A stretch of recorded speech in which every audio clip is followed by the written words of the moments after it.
के राष्ट्रीय अध्यक्ष एवं उत्तर प्रदेश के पूर्व मुख्यमंत्री रहे अखिलेश यादव ने प्रत्याशी हरिंदर मलिक के समर्थन में आयोजित सभा को संबोधित करते हुए दावा किया कि पश्चिमी उत्तर प्रदेश में बदलाव की लहर चल रही है। मुजफ्फरनगर में हमारे प्रत्याशी जीत रहे हैं।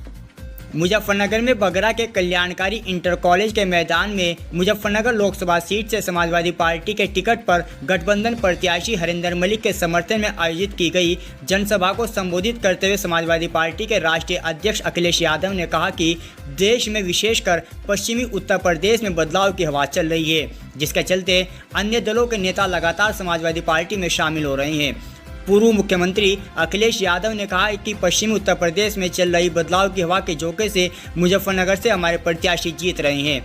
उन्होंने यह भी कहा कि भारतीय जनता पार्टी के पोस्टर से आज उसके प्रत्याशी का नाम गायब हो रहा है।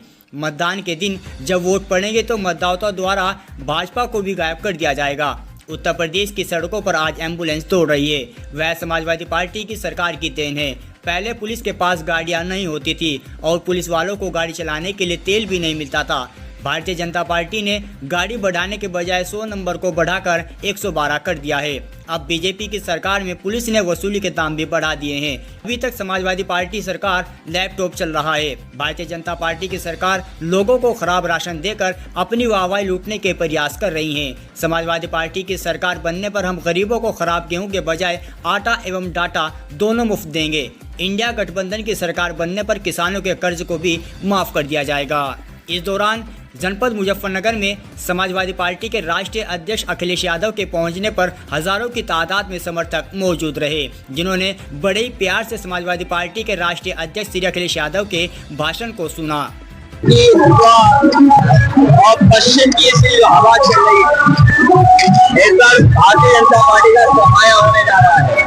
किसान और नौजवान और हर वर्ग के लोग इस बार समाजवादी पार्टी और इंडिया गठबंधन के साथ खड़े दिखाई दे रहे हैं। 10 साल में किसान ने आत्महत्या की है, गरीब बना है देश, बेरोजगारी बढ़ी है, नौकरियां छीनी गई हैं, आरक्षण खत्म हुआ है, बिजली से लेकर के आम चीजें महंगी की गई हैं। और ये महंगाई किसी कारण नहीं है, बल्कि भारतीय जनता पार्टी के भ्रष्टाचार के कारण है। भारतीय जनता पार्टी की केवल इनकी सरकार की पहचान है लूट और झूठ, इसके अलावा इनकी कोई दूसरी पहचान नहीं है। भारतीय जनता पार्टी ने अपना मैनिफेस्टो रिलीज किया है, गरीब कल्याण की बात की गई है, मोदी के गारंटी की बात को दोहराया गया। तो 10 साल में किसान ने 1 लाख किसान ने क्यों आत्महत्या की है? 10 साल में सरकार MSP क्यों नहीं दे पाई? 10 साल में नौजवान इतने बड़े पैमाने पर बेरोजगार क्यों हो गया? 10 साल में भारत पे सबसे ज्यादा कर्जा क्यों हो गया? 10 साल में आपने उद्योगपतियों का 15 लाख करोड़ माफ किया, लेकिन किसानों का कर्ज माफ नहीं किया। 10 साल में आपने आरक्षण खत्म कर दिया। और जो लोग ये कह रहे हैं 10 साल में अच्छा काम किया, वो अपने सांसदों को पोस्टर पे क्यों नहीं रख रहे हैं? जितने भी होर्डिंग पोस्टर हैं, इनके सांसद प्रत्याशी सब गायब हैं। जनता ने मन बना लिया है, जो दिखाई दे रहे हैं वो भी गायब होंगे। विभाजन की बात कही है कि पश्चिमी उत्तर प्रदेश को अलग राज्य बनाएंगे। वो वोट के लिए किसी से भी मिल जाएंगी, कुछ भी कह सकती है। अतीक अहमद आज आपने नया नारा दिया है कि रोजगार नहीं मिलेगा तो शादी भी नहीं होगी। ना, ये पुराना नारा है और ये बीजेपी को बताना चाहिए कि पिछले 10 साल में क्या कारण है। सबसे ज्यादा बेरोजगारी है, सबसे ज्यादा नौकरी है। आप नौकरी आउटसोर्स में कर रहे हैं, नौकरी कर नहीं रहे। 10 परीक्षाएं के पेपर लीक हुए, जहां पेपर लीक हुआ वहां बीजेपी की सरकार है, और जिन्होंने पेपर लीक किया वो बीजेपी के लोग हैं। जो सरकार परीक्षा करा रही थी वो बीजेपी की सरकार थी। आप बताइए इनके पास जवाब क्या है? 60 लाख बच्चों का भविष्य इन्होंने छीना है, और 60 लाख गुणा 3, 1 करोड़ 80 लाख। 1 करोड़ 80 लाख को भाग देने 80 लोकसभा से, तो एक लोकसभा में 2,25,000 वोट कम हुआ है। इसकी भरपाई इनके पास क्या है? बीजेपी ने क्या करेंगे? एक लड़ाई में बाकी सब हार रहे हैं बीजेपी के लोग। राहुल गांधी और देखा आपने मेरे साथी, जरा पोस्टर देखो, इनके होर्डिंग देखो, इनके प्रत्याशी उस पे गायब हैं कि नहीं है?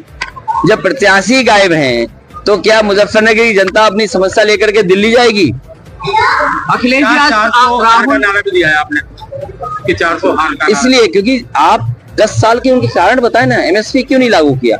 1000 किसान शहीद हो गए, 3 काले कानून लाना चाहते थे। आप कह रहे किसानों का भंडारण कर रहे हैं हम। बताइए कहाँ भंडारण के लिए इंतजाम किया? मुजफ्फरनगर, बिजनौर, सहारनपुर, कहीं बता दीजिए आप। और बिजली इतनी महंगी, यहीं पर बीजेपी के 2 नंबर के नेता ने कहा था बिजली फ्री होगी। क्या किसानों को 10 साल फ्री बिजली मिली है? उनके मीटर लगा दिए गए ट्यूबवेल पे, उनकी बिजली का बिल महंगा देना पड़ रहा है। और ना दिल्ली ने ना यूपी की सरकार ने एक भी बिजली कारखाना बनाया। जो आज मुजफ्फरनगर में सीरियस सेपरेशन है और जो 24 घंटे बिजली मिल रही है, वो समाजवादियों की देन है, जिसकी वजह से यहाँ पर 24 घंटे बिजली मिल रही है। ये सरकार किसानों के खिलाफ है। सर, आज राहुल गांधी तमिलनाडु में चुनाव प्रचार करने गए थे, वहाँ उनके हेलीकॉप्टर की चेकिंग की गई। बीजेपी अपने लोगों की चेकिंग नहीं करेगी। अभी कलकत्ता में सुनने में आया अभिषेक बनर्जी का हेलीकॉप्टर चेक किया। अभी कांग्रेस के नेता और इंडिया गठबंधन के सहयोगी दल के नेता का आपने चेक किया। ठीक है, कोई बात नहीं है, चेक करना जरूरी है, लेकिन चेक की मंशा ये नहीं होनी चाहिए, नियत ये नहीं होनी चाहिए किसी को बदनाम करना है। आपने चिंता लिया, आपने वसूली की, एक ही व्यक्ति ने 2 लोगों को पैसा दिया। आज जो महंगाई और भ्रष्टाचार दिख रहा है, ये वसूली के कारण है। जिन कंपनियों से इन्होंने चंदा वसूला है, उन कंपनियों की चीजें चंदे से पहले कितनी सस्ती थी और चंदे के बाद कितनी महंगी, आप उसी से अंदाजा लगा सकते हैं।